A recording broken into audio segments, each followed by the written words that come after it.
Hello বন্ধুরা, আজকে আমি সুইট কর্ন রান্না করেছি। তো এই রেসিপিটা তোমাদের সাথে শেয়ার করছি।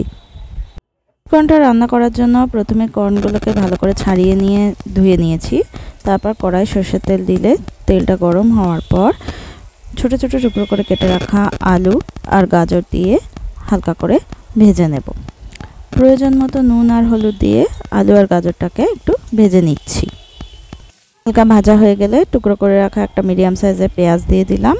তারপর আদা লঙ্কা বাটা দিয়েছি 1 চামচ, আর পরিমাণ মতো একটু ধনে জিরে গুঁড়ো দিয়ে আবার এটা ভালো করে মিশিয়ে নিচ্ছি। পেঁয়াজটাও যখন ভাজা হয়ে গেল তখন এর মধ্যে দিয়ে দিলাম পরিমাণ মতো জল, আর দিলাম একটু টমেটো সস আর কাশ্মীরি লাল লঙ্কার গুঁড়ো।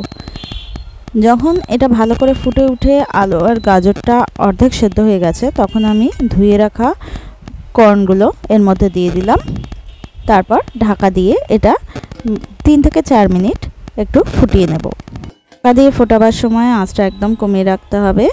এবার এটাকে ভালো করে মিশিয়ে নেব। তৈরি হয়ে গেছে আমাদের সুইট কর্নের রেসিপি।